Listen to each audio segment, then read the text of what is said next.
Fala pessoal, uma boa tarde, uma ótima tarde para todos vocês. Independentemente do local que você esteja, é importantíssimo estarmos juntos nesse momento para discutirmos algumas questões Sebrasp, para que nós possamos entrar nessa reta final rumo à aprovação nesse concurso do INSS, porque como vimos, né, não soltaram as 7 mil e poucas vagas que deveriam ser lançadas, porém temos um punhado de vagas aí em disputa, e a disputa ela é acirradíssima. Nós estamos com casa cheia, seja aqui no Nova, online, seja no Nova, nos nossos cursos. Então, vamos focar, vamos trabalhar e, obviamente, vamos pensar positivo, porque a melhor forma de atingirmos o nosso objetivo e conseguir a aprovação é pensar positivo. Eu posso e eu conseguirei. Pessoal, meu nome é Alexandre Amui, sou professor de Direito Previdenciário, Direito do Trabalho, sou advogado e estarei com vocês aí nessa próxima 1 hora até às 5 da tarde para falar um pouco sobre questões Sebrasp de Direito Previdenciário.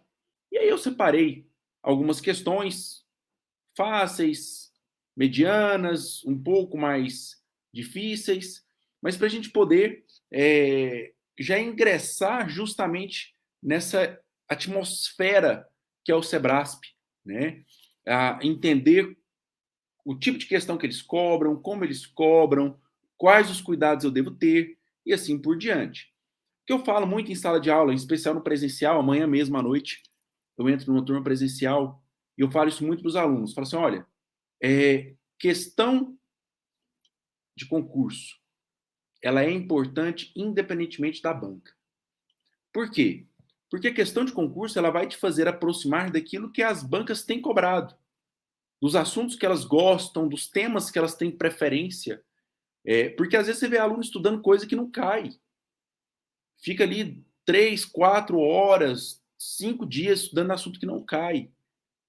Quando ele deveria dar mais atenção a assuntos que são rotineiramente cobrados.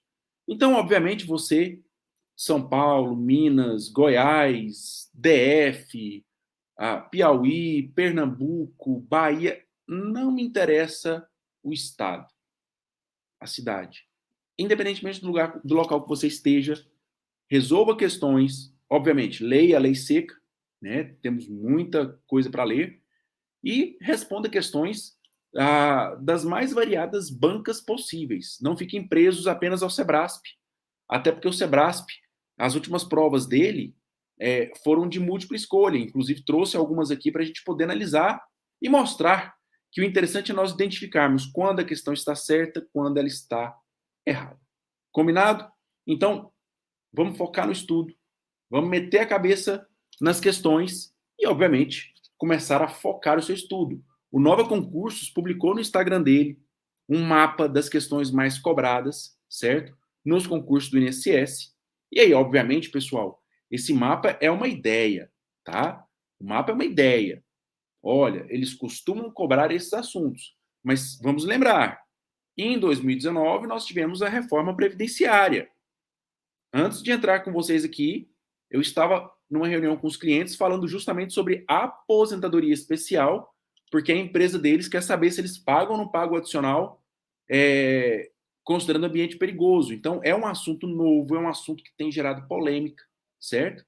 E a reforma previdenciária mudou muita coisa, né? Mudou muita coisa. Então, deem uma lida nas regras de transição, deem uma lida nos artigos 193, 194, 195, 197, 201, 202. Leiam esses artigos, estejam inteirados da reforma, e aí, como o nosso edital trouxe regime próprio, deem uma lida nos artigos 37 e 40 da Constituição Federal, pelo menos, né? Pelo menos, o mínimo do mínimo, para que a gente chegue bem tranquilo lá na nossa prova. Beleza? Então chega de blá blá blá e vamos, com base nisso, resolver questões. E aí, questões mais simples a gente debate mais, menos questões mais complexas nós debatemos mais. Beleza? Então vamos lá, pessoal. no slide, vocês estão acompanhando o slide? Beleza.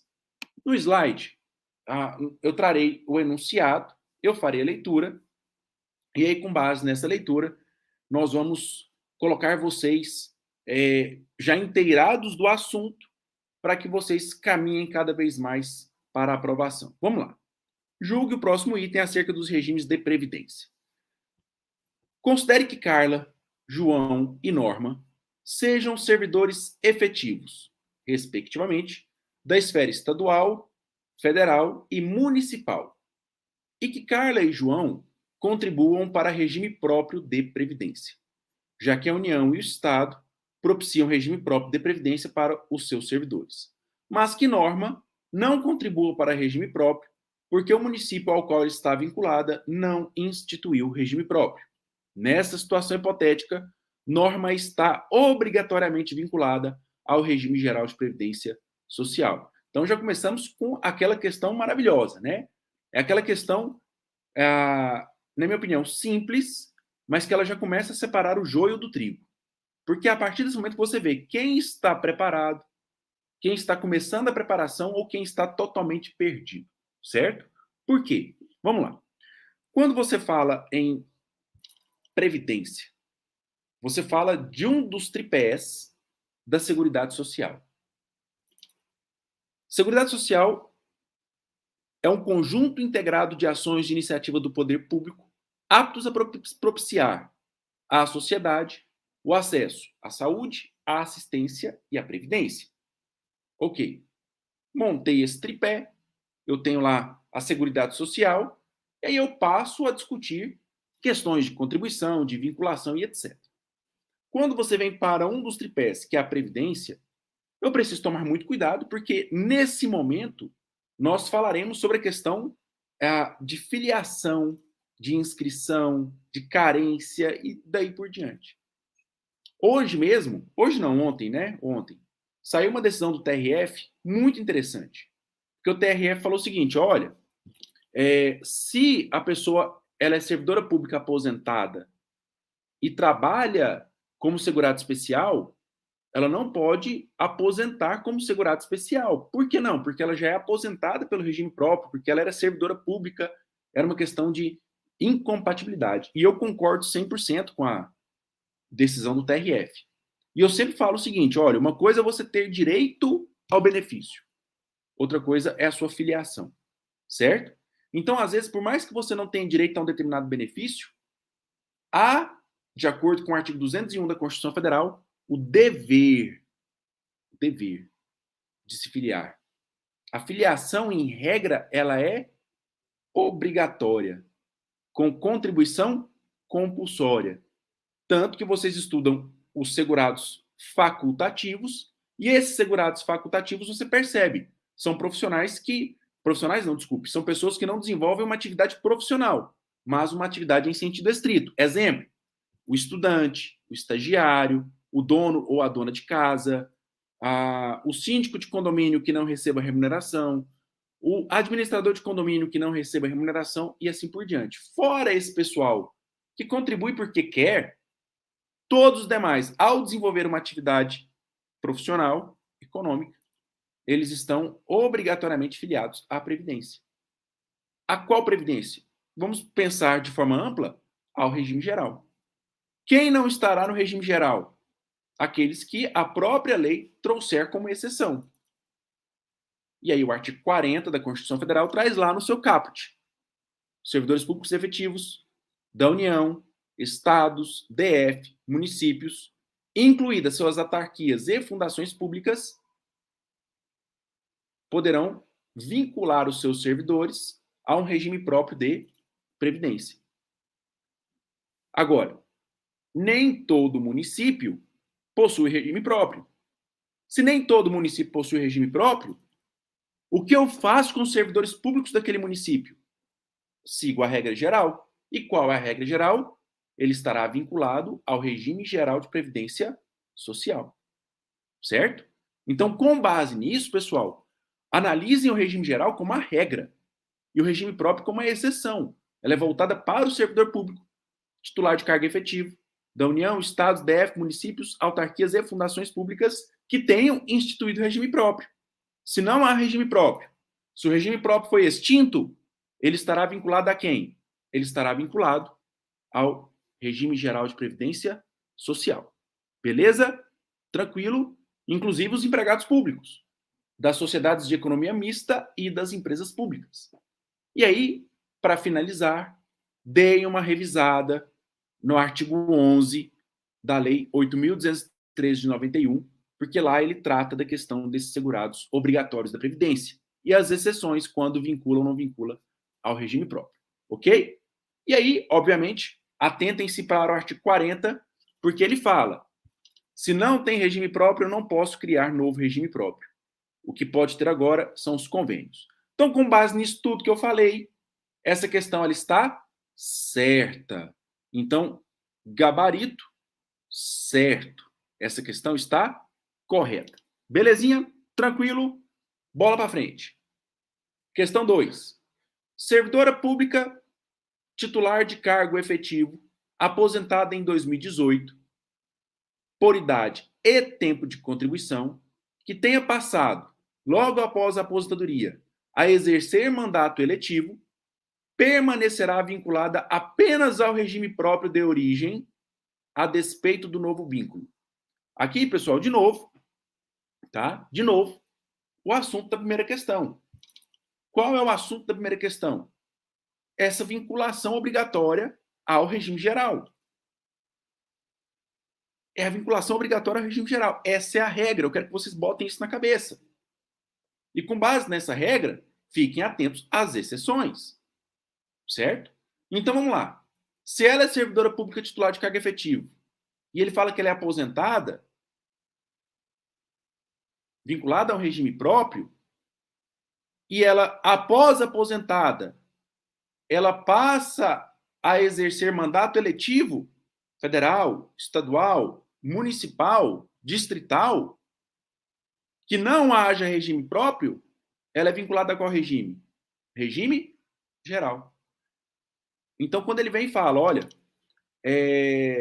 permanecerá vinculada apenas ao regime próprio de origem, a despeito do novo vínculo. Isso aqui está errado. Por que está errado? Porque ela está afirmando para você, candidata ou candidato, ela está afirmando para você que, como ela já era vinculada ao regime próprio, se ela passa a desempenhar um mandato eletivo, ela não estaria vinculada a regime nenhum. Falso. Ela continua vinculada ao regime próprio, continua como servidora aposentada, e agora ela tem uma nova filiação vinculada ao regime geral. Mas como assim, Amui? Se eu desenvolvo atividades concomitantes, vamos imaginar vocês. Vocês passam no concurso do INSS, toma posse. Toma posse vinculado ao regime próprio. E aí você passa também a trabalhar como professor do Nova Concursos. Regime geral. Você contribui porque quer para o regime geral? Não, você contribui porque você é obrigado a contribuir, porque você desenvolve uma atividade profissional. Então, em relação ao INSS, regime próprio; em relação à docência, regime geral de previdência social. Então, você é obrigatoriamente filiado a cada uma das atividades profissionais que você desenvolver. Belezinha? Tranquilo? Então, o gabarito dessa questão, errado. Próximo item. Perdão. Servidor público vinculado a regime próprio de previdência pode filiar-se também ao regime geral de previdência social na qualidade de segurado facultativo. Gente, essa questão, eu não sei quem estava comigo na primeira live que eu dei aqui no Nova, né? E eu falei assim, gente, se tem uma questão que essas bancas gostam, é o do cara do regime próprio, vinculado ao regime geral de forma facultativa. Isso pode? Não, isso não pode. Artigo 201, parágrafo 5º da Constituição Federal. Se você é servidor público vinculado a regime próprio, você participará do regime geral apenas se você for o quê? Obrigado. Se houver uma condição de obrigatoriedade. Se não houver obrigatoriedade, você fica vinculado apenas a quem? Ao regime próprio. Então imagine, vou repetir o que eu falei na questão anterior. Você é vinculado ao regime próprio do INSS e começa a ministrar aula, ganhar uma graninha extra. Pequena, mas está ganhando. Você pode deixar de contribuir porque quer deixar de contribuir? Não. Até porque aí nós vamos investigar se há ou não há um crime sendo praticado por você. E por que você não tem essa opção? Porque há uma obrigatoriedade. O artigo 201 fala de uma filiação compulsória de natureza contributiva, ou seja, você obrigatoriamente está afiliado ao regime geral, neste caso, porque é professor, certo? E tem o dever de contribuir. Belezinha? Então, essa questão aqui, ela também está errada.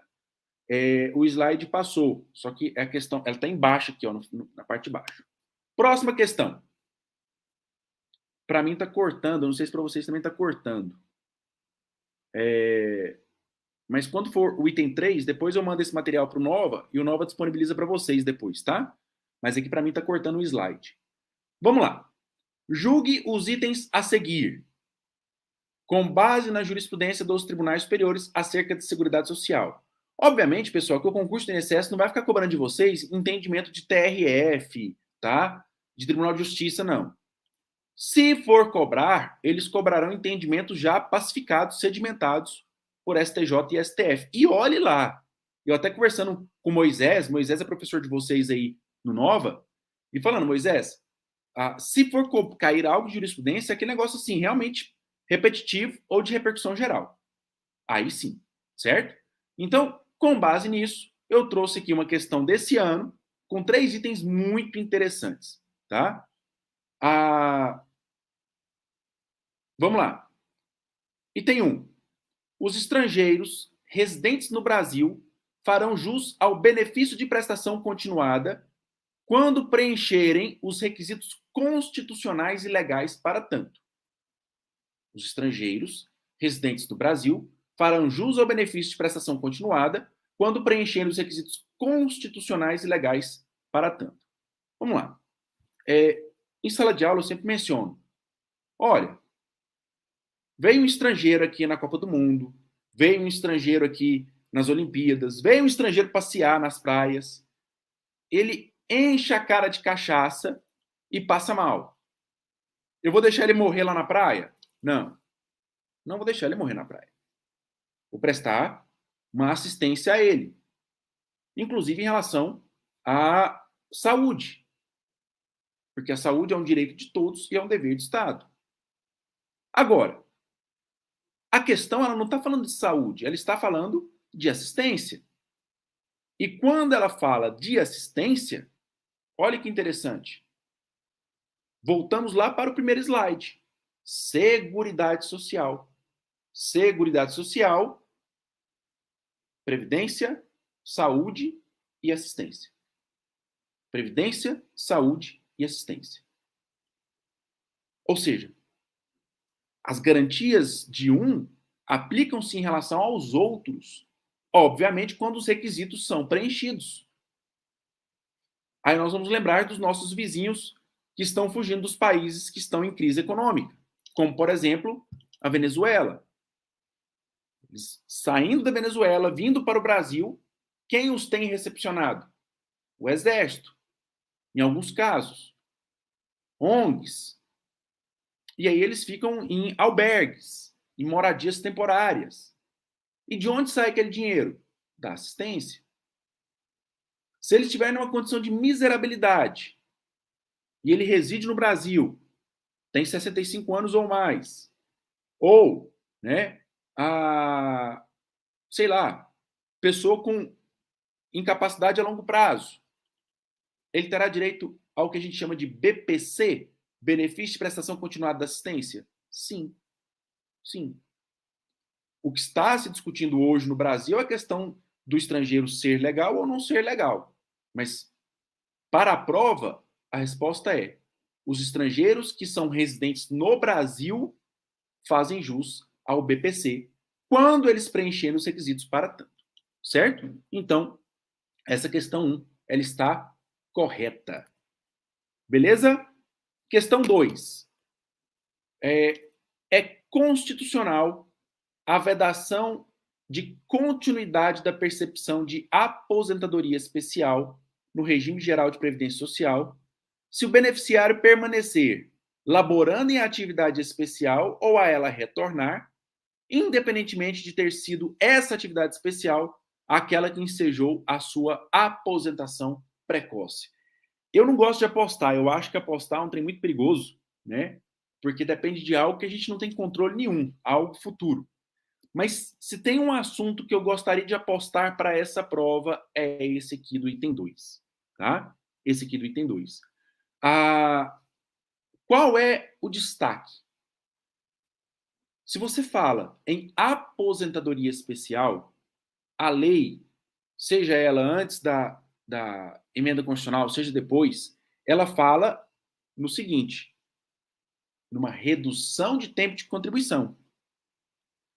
25, 20 ou 15 anos de contribuição. Após a reforma da Previdência, implementou-se a idade mínima para cada um desses períodos. Beleza. Agora, se eu estou tendo um privilégio, entre aspas, de me aposentar com menos tempo de contribuição, esse privilégio, ele decorre do quê? De uma exposição desse trabalhador a agentes nocivos à sua saúde, ou de um conjunto de agentes que estejam expondo a sua saúde, de forma prejudicial, obviamente. Então, presta atenção. Se eu concedi um benefício antecipado para essa pessoa, porque a saúde dela está sendo prejudicada, qual o sentido de se manter esse indivíduo numa atividade especial? Aí você perde o sentido. Poxa, eu protegi o cara, aposentando ele menos tempo, certo? 15, 20 ou 25 anos. E aí o cara continua trabalhando? Ou ele volta a trabalhar noutra atividade nociva à saúde? Então não. Então, nesse caso, eu vou suspender esse benefício e, a depender, vou até cancelá-lo. Quem disse isso? Supremo Tribunal Federal. O STF disse que é constitucional essa vedação de continuidade da percepção do benefício especial enquanto este segurado permanecer exposto a agente nocivo à sua saúde. Certo? Então, a questão ela também está verdadeira. A questão está verdadeiríssima. Professor, mas uma vez me falaram que é apenas no caso de atividade para a qual ele se aposentou. Não. Qualquer atividade especial. Certo? Seja aquela que ensejou o benefício ou outra que ensejaria também o benefício especial. Belezinha? Tranquilo? Então, item 2 também está correto. Item 3. Foca na minha boca e esquece o slide. Vamos lá, porque ele está cortado. Vou ler para vocês. Somente lei pode criar benefícios e vantagens previdenciárias no âmbito do RGPS, não havendo, por hora, previsão legal do direito à desaposentação.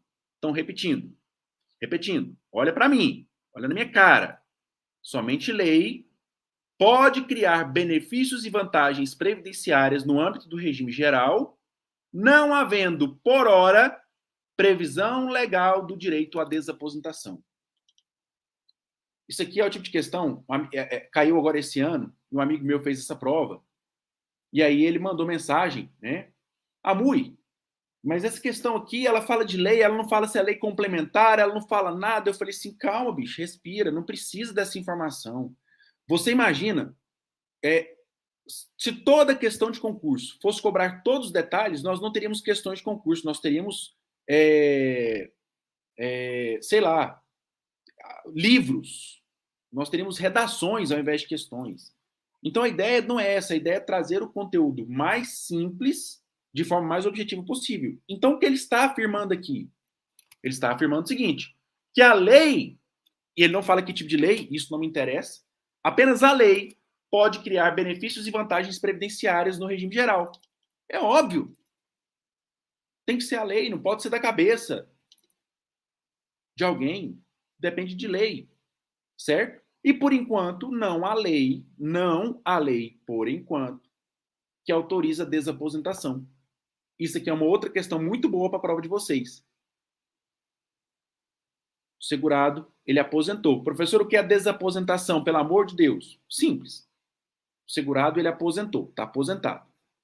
Aí ele olha para o benefício dele e fala, que merda, hein? Só isso aqui não dou conta. Então ele volta a trabalhar. Ou ele continua trabalhando. Lembrando, se ele aposentou especial e voltou a trabalhar em atividade especial, aí eu paro de pagar o benefício dele. Só lembrando disso, certo? Então, olha aqui. Ele aposentou, olhou o contra-cheque e falou, isso aqui é uma merda. Voltou a trabalhar. Tá lá trabalhando. Trabalhou mais 15, 20 anos. Aí ele chega no INSS e fala, INSS, como eu voltei a trabalhar, eu quero somar esse novo período contributivo ao período contributivo anterior e recalcular meu benefício. Ele pode fazer isso? Não. Porque isso seria a desaposentação. Isso seria a desaposentação. Beleza? Então, em atenção a esse tópico em específico, lembre-se, lá na sua prova, simples, objetivo, não sofre. Cabe desaposentação? Não, não cabe. Amui, eu estou aposentado, eu não, né? Eu estou novo, estou fazendo concurso aqui, tranquilão tal, mas a minha avó está aposentada, certo? E minha avó, ela voltou a trabalhar. A contribuição dela é facultativa? Não. Se ela voltou a trabalhar, a contribuição é obrigatória. Uai, Amui, então ela contribui para nada? Não necessariamente para nada. Ela contribui em razão do princípio da solidariedade. Um eventual salário família, vai depender do caso concreto, salário maternidade e assim por diante. Beleza? Tranquilo? Então, com base nisso, também está correto o item 3. A lei estabelecerá benefícios e vantagens para o regime geral, não existindo lei que trate de desaposentação. Fácil? Então, voltemos para o slide. Coloca na tela aí para mim, por favor. Bora lá. Próxima questão.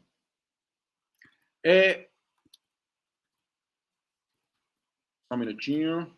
Próxima questão. Marcos é oficial da Marinha Mercante Brasileira há 3 anos.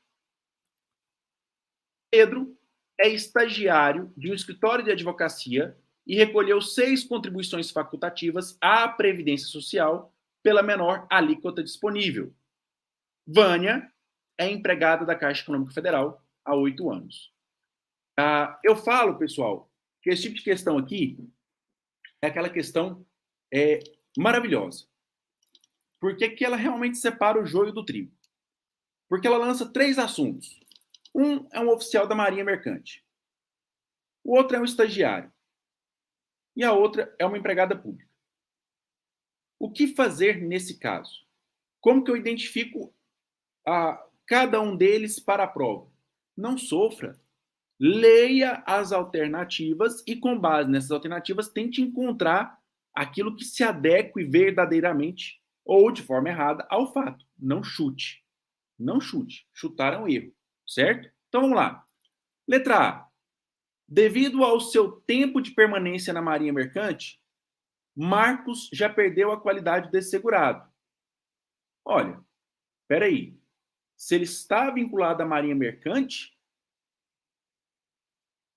brasileira, por qual motivo ele perdeu a qualidade de segurado? Sendo que o próprio regime geral, a própria lei previdenciária, computa esse período para fins contributivos, certo? Então, não. Ele não perdeu a qualidade de segurado. Letra B. Caso esteja grávida, em gozo de salário maternidade, Vânia deverá contribuir facultativamente para manter a qualidade de segurada. Ok, vamos lá. Vânia é empregada pública. Se Vânia é empregada pública, ela é segurada obrigatória de qual regime? Regime geral de previdência social. Certo? Se ela é, de uma certa forma, vinculada ao regime... De uma certa forma, não, né? Se ela é vinculada ao regime geral de previdência social, eu vou falar em contribuir facultativamente negativo. Negativo. Não há uma facultatividade, há uma obrigatoriedade, certo? E isso torna a questão incorreta. C. Após 6 meses da última contribuição, Pedro perderá automaticamente a qualidade de segurado se deixar de contribuir para a Previdência Social. Aí sim, verdadeiro. Se Pedro é estagiário de um escritório de advocacia, de um escritório de contabilidade, de engenharia, não me interessa. Se Pedro é estagiário, Pedro mantém qualidade de segurado enquanto ele contribui. Beleza. Se Pedro mantém a qualidade de segurado enquanto ele contribui, ele também mantém qualidade de segurado quando ele deixar de contribuir? Mantém. Por quanto tempo? No caso de Pedro, segurado facultativo por 6 meses. Pedro, segurado facultativo, após parar de contribuir, manterá a proteção previdenciária por 6 meses. E a questão C fala isso. A questão C está correta. Por quê? Porque ela fala, após 6 meses da última contribuição, Pedro perderá automaticamente a qualidade de segurado se deixar de contribuir para a Previdência Social. Ponto. Beleza. Amui, mas e se o segurado facultativo ele tiver desempregado? Vou fazer uma brincadeirinha aqui que eu faço em sala de aula no presencial, mas é mais tranquilo, né? Olha, ele já é um desempregado, porque ele desenvolve uma atividade em sentido estrito, certo? Então, dentro dessa sistemática, certo? A lei previdenciária, o artigo 15 da lei 8.203 de 91, não trouxe aquela prorrogação para o desempregado em relação a facultativo. Então, anotem aí. Anotem para não errar na prova. Quando a pessoa estiver comprovadamente desempregada, se ele for segurado obrigatório, aí sim ele aumenta a qualidade de segurado dele, o período de graça, por 12 meses. Então, vou falar aqui rapidamente para a gente não perder muito tempo. Tá? 1. Em regra, o segurado obrigatório mantém a qualidade de segurado por até 12 meses. Passou 12 meses, perdeu a qualidade de segurado. Se ele contribuiu por mais de 120 meses consecutivos, ele mantém essa proteção previdenciária por 24 meses, por até 24 meses. Agora, em ambos os casos, certo?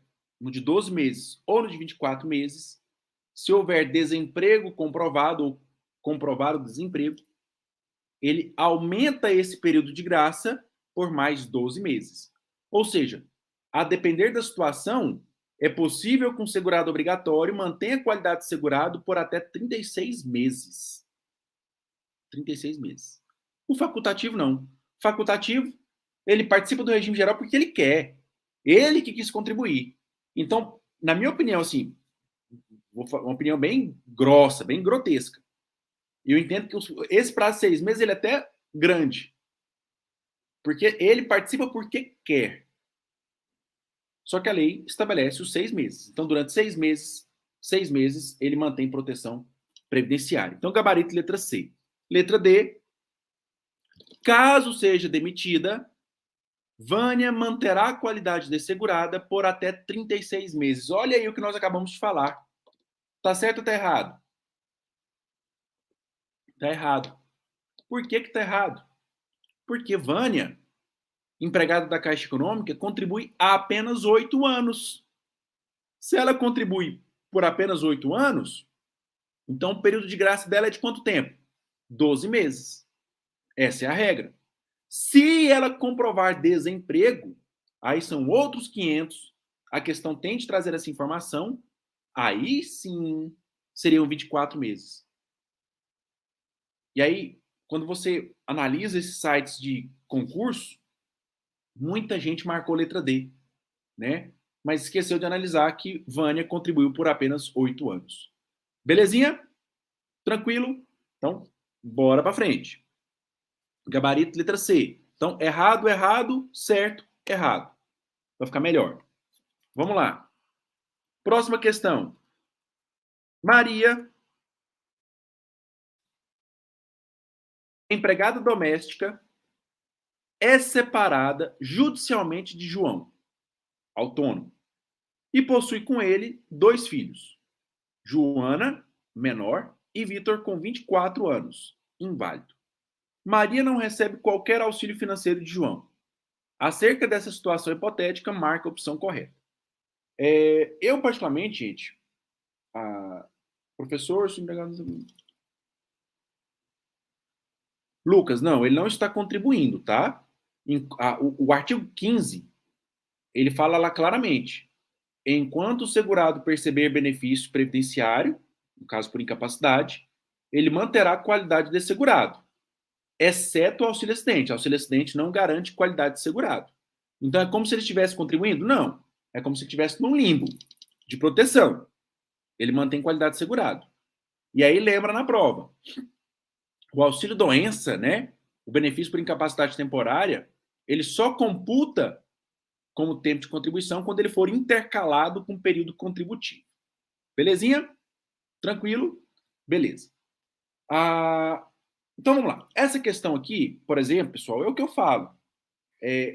Uma coisa é você ministrar aula para um concurso, estudar para um concurso, outra coisa é a advocacia, outra coisa é o CRPS. Para cada lugar, você tem que meio que adaptar o conteúdo, certo? Muda muita dor de cabeça. E aqui é um exemplo. Por exemplo, essa questão aqui, na minha opinião, é uma questão que tem alguns erros técnicos. Mas é um erro técnico que torna a questão nula? Não. É um erro técnico que me impede de acertar a questão? Não. Por que não? Porque a gente consegue entender o raciocínio da questão. E aí, pessoal, se eu estivesse lá na prova, no lugar de vocês, eu sairia riscando. Por exemplo, Maria, empregada doméstica. João, autônomo, contribuinte individual.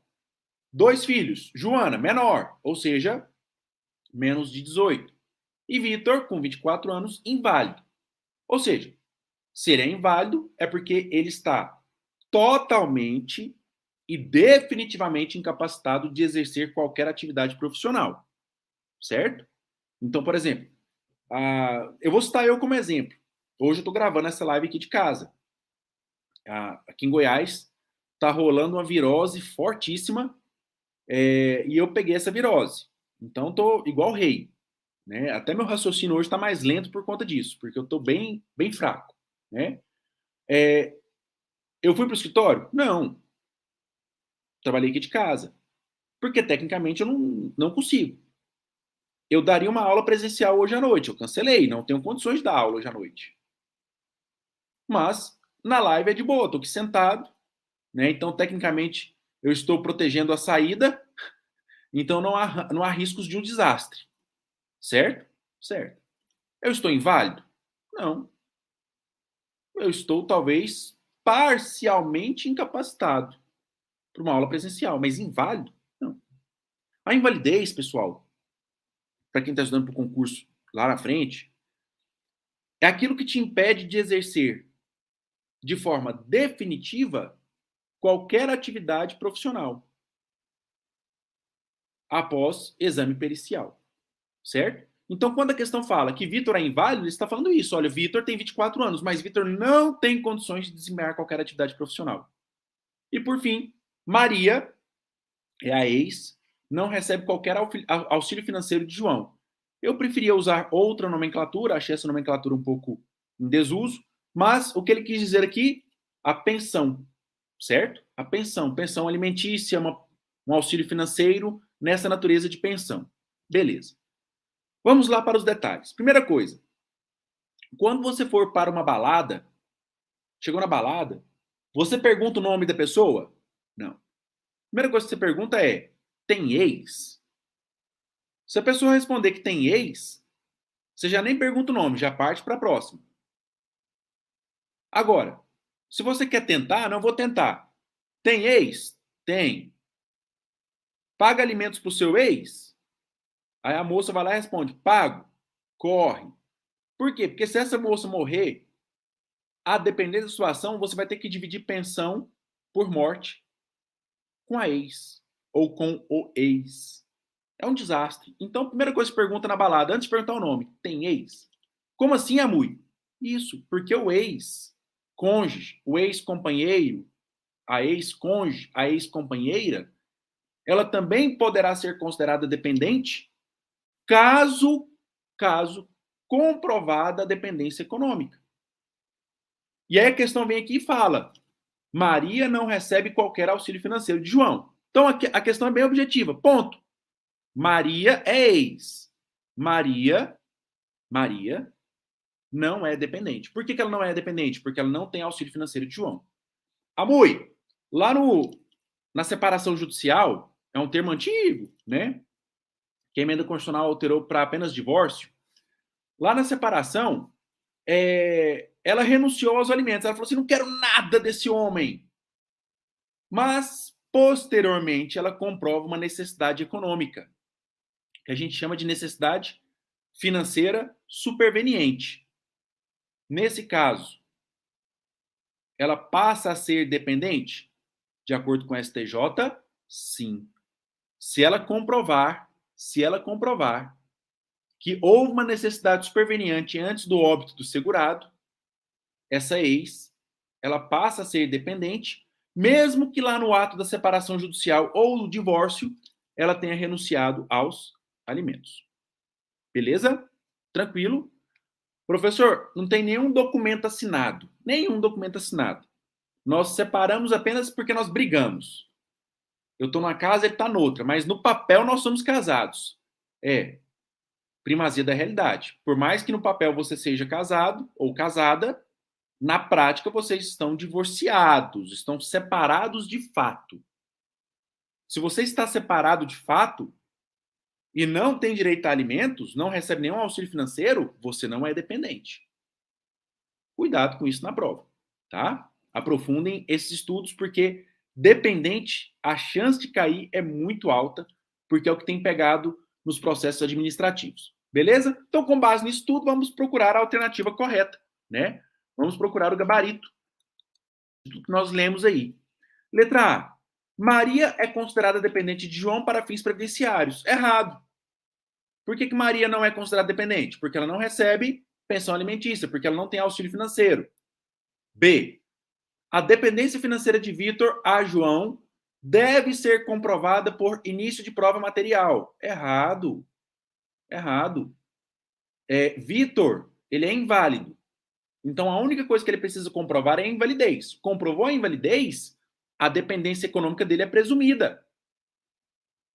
A dependência econômica dele é presumida. Certo? Então, o que Vitor precisa comprovar para o INSS é que ele é inválido. Mas, como ele é filho de João, a dependência econômica dele é presumida. Letra B, errado. Letra C. A filiação de Maria ocorrerá com o pagamento da primeira contribuição à Previdência Social. Pessoal, a filiação de Maria ocorrerá com o pagamento da primeira contribuição à Previdência Social. Aí eu pergunto para você que está me olhando aí, né, entediado, numa quarta-feira à tarde. Maria é contribuinte individual? Maria é segurada facultativa? Se a sua resposta for não e não, e se você me falar que Maria é empregada doméstica, então a filiação dela é obrigatória a partir do quê? Do contrato de trabalho. Do contrato de trabalho. E eu falo isso muito. O contrato de trabalho, hoje, ele pode ser verbal ou escrito. Se você comprovar o vínculo de emprego, você consegue o benefício previdenciário para o empregado doméstico, independentemente de comprovar o recolhimento das contribuições, porque o dever contributivo não é seu, é do empregador. Hoje, inclusive, nós pegamos no escritório uma revisional disso, da filha de um advogado, da mãe de um advogado. Porque o INSS desconsiderou o período de vínculo, alegando que não tinha contribuição. E aí você começa a cometer esses erros banais, certo? Então, letra C. Por que a letra C está errada? Porque Maria estará filiada à Previdência a contar do seu contrato de trabalho. E a inscrição é um mero ato de formalização. Letra D. Para ser dependente de João ou de Maria, Joana deve ser inscrita na Previdência Social no momento do requerimento do benefício a que tiver direito. Olha, não é a melhor das redações, tá? Poderia vir um pouquinho mais bonitinho, mas a letra D está correta, tá? Mas como assim a MUI? Como que ela está correta? Ela está correta. Por quê? Imagine você. Você chega lá na Previdência e fala, Previdência, eu tenho um filho. A Previdência vai aceitar isso assim, ó. Imagina vocês, são servidores públicos, tomaram posse, chega um cara lá e fala assim, eu sou filho de João. Beleza, tá aqui a pensão por morte. Não é assim que funciona. Você tem que conferir a documentação, tem que inscrever Joana como dependente, para que ela possa ter direito ao benefício. Aí que está o pega. Porque se você falar para mim que para ser dependente de João ou de Maria, Joana, é só chegar lá no INSS e pedir o benefício, a gente permite à Previdência uma fraude, um rombo gigantesco. Vocês vão entrar no INSS agora em janeiro, fevereiro de 2023, vocês fiquem atentos, porque vai ter aquele curso preparatório, né? Para que vocês possam ingressar na Previdência mais preparados, mas vocês vão perceber a quantidade de fraude, muita fraude, muita fraude, vai ter pente fino de novo. Então, imagina se com todo esse rigor tem fraude, imagina sem esse rigor. Então, para ser dependente, Joana deve ser inscrita. Inclusive, muito mal formulada mesmo, mas ela está certa, ela não está errada. Imagina o seguinte, lá na pensão por morte, ele fala, olha, o retardo de alguns dependentes a se habilitarem não impede o pagamento do benefício a outros dependentes. Ele está falando justamente isso, olha, se você não vier aqui me falar que você é dependente, se você não se inscrever como dependente, não comprovar que é dependente, eu vou pagando benefício para os outros. Belezinha? Então, a questão, letra A, errado, B, errado, C, errado, letra D, certo. Próxima questão. Aldo iniciou seu contrato de trabalho em 1º de março de 2021, passando a efetuar suas primeiras contribuições à Previdência Social. Em julho de 2021, Aldo sofreu um acidente de moto durante um final de semana em que não trabalhava, tendo por isso de ficar hospitalizado. No mês seguinte ao acidente, enquanto Aldo ainda se encontrava hospitalizado, a sua esposa deu entrada num pedido de auxílio-doença em benefício dele. Depois de 3 meses internado no hospital, Aldo faleceu em 15 de outubro de 2021, sem deixar filhos ou pais vivos. Nessa situação hipotética, dado o falecimento de Aldo, a sua esposa poderá receber do INSS. Aqui, pessoal, aquele tipo de questão que não vale nem a pena perder muito tempo, né? Nem muito tempo. Se a pessoa morreu, o segurado morreu, qual é o benefício a que eu teria direito? Pensão por morte. E pelo que eu estou vendo aqui, né, a única alternativa que consta é a letra C. A pensão por morte a partir da data do óbito de Aldo. Aí sempre tem aquele que levanta o braço e fala, mas a MUI, e se ele não respeitar o prazo? Mas a questão não falou isso. Para de procurar cabelo em ovo. Concurso não é isso. Concurso tem que ir pelo que ele está te cobrando. Então, a única coisa que ele falou é que o cara morreu. Se o cara morreu, a esposa tem direito a quê? A pensão por morte. Em regra, a contar de qual data? Do óbito. Essa é a regra. Então, nessa questão, gabarito letra C. A pensão por morte a partir da data do óbito de Aldo. Aí lembra do que eu falei. É uma questão maravilhosa, muito bem feita, perfeita? Não, não existe ninguém perfeito. Não existe ninguém que acerta tudo. Só que a questão, ela te mostra qual é a resposta correta, e aí errou quem quis errar. Belezinha?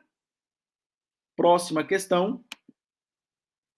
Cleide, filha da companheira de Antônio, depois de anos trabalhando no sítio da família, com produção de queijos, desenvolveu uma receita de sucesso e passou a obter um bom lucro com a venda do queijo artesanal. Cleide, então, comprou o sítio ao lado do sítio de sua família, de igual tamanho, módulo rural, para que pudesse aumentar a criação de vacas, dispor de mais leite e, consequentemente, aumentar a produção de queijo. A família trabalha em regime de economia familiar. Cleide está grávida? Considerando a situação hipotética, marque a opção que esteja correta. Vamos lá, pessoal.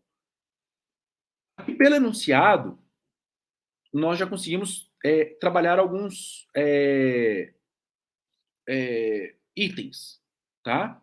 Alguns itens. Para ser segurado especial, é exigido o trabalho individual ou em regime de economia familiar, em terras de até 4 módulos fiscais, na condição de proprietário, parceiro, meeiro, arrendatário, etc, etc, etc, certo?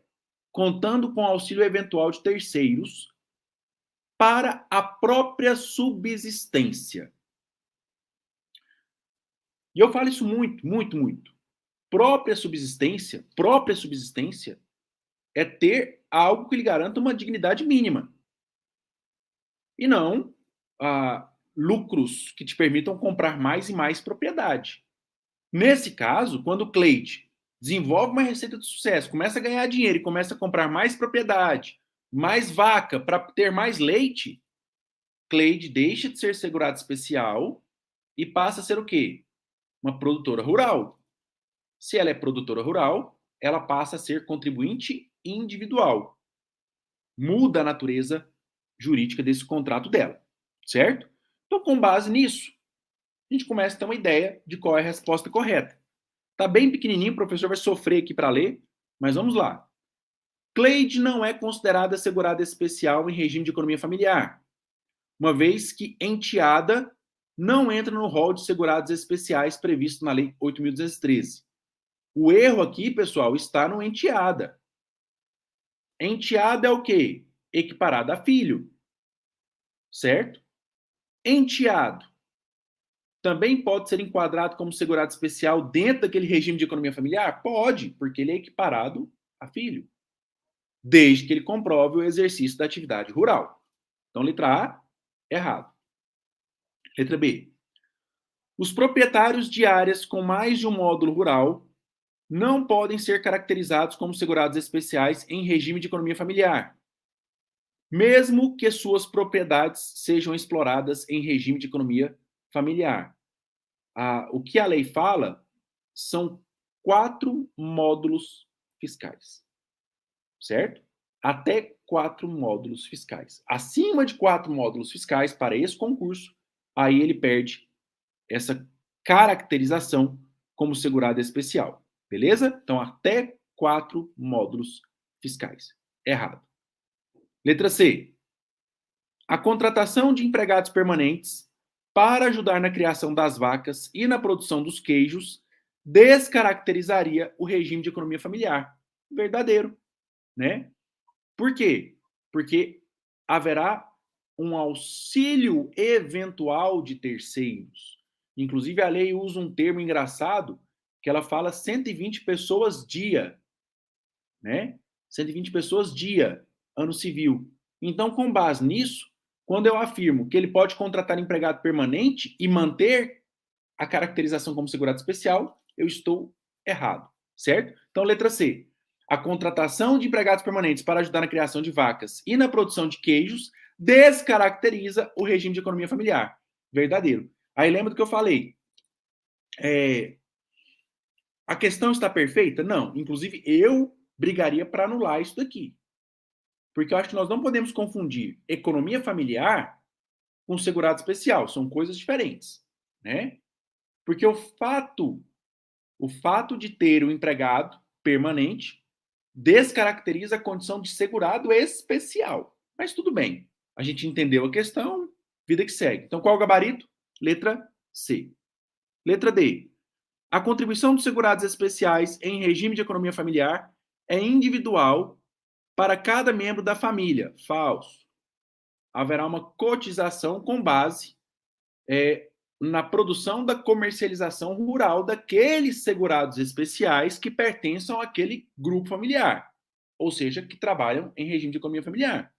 Então, é até meio óbvio, né? Se eu trabalho em regime de economia familiar, a venda ela é feita do produto. Vendeu o produto, incide a contribuição previdenciária. Então, ela não é individual, certo? Ela é coletiva. Ela é para aquele grupo de segurados especiais que trabalham em economia familiar. Então, letra D, falso. Letra E, Cleide não terá direito ao salário maternidade, ainda que comprove o exercício da atividade rural nos 12 meses anteriores ao nascimento do filho.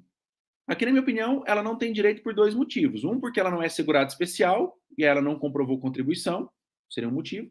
E o segundo motivo é que ela precisaria comprovar a atividade rural como segurado especial por quanto tempo, pessoal? 10 meses. 10 meses, certo? Então, com base nisso, a questão também está errada. Então, ela tem dois erros técnicos. O primeiro é que Cleide não é segurado especial.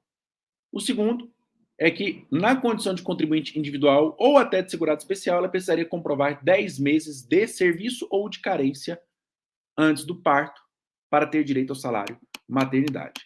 Belezinha? Pessoal do Nova Concurso, depois mandará para vocês esse material. Vou encaminhar para eles agora, para que eles disponibilizem, para que vocês assistam a live novamente, para que vocês leiam as questões, certo? Já vou mandar com o gabarito, para que vocês tenham acesso a todos os gabaritos, ok? Inclusive de questões que nós não comentamos na live, porque a intenção do Nova Concurso é que você seja aprovado. A primeira coisa que eu falo para todo mundo é o seguinte, gente. Esquece os problemas. Porque se você pensar ou focar no problema, a solução não vem, o sucesso não vem. Foca na aprovação. Vença os obstáculos, lute contra os obstáculos. Certo? Peça a Deus essa bênção que ela recairá sobre vocês serão aprovados. Agora, se ficar lamentando, criando obstáculos, porque eu estou sem um PDF, calma. Depois você pega o PDF, assiste a aula de novo, e assiste de novo, depois assiste do Moisés, que ele é mais bonito, né? Sei lá, mas foca. Então, daqui a pouquinho tá o PDF aí para vocês, certo? O Nova Concurso, ela tem hoje um pacote que você ingressa e tem tudo voltado para o concurso do INSS. É apostila, é aula, tá? Hoje você tem até uma legislação esquematizada, isso é muito importante. Estudar de forma esquematizada ajuda muito, muito, muito, porque facilita o estudo, certo? Quem fizer a inscrição hoje no Nova Concurso terá as aulas fechadas com Moisés, professor espetacular, maravilhoso, tá?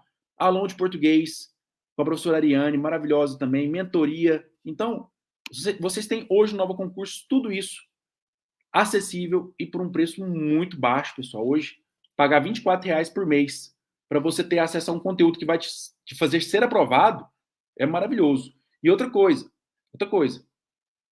Professor, mas eu não passei no INSS. Você passa no próximo. Você passa no próximo. O importante é não parar de estudar.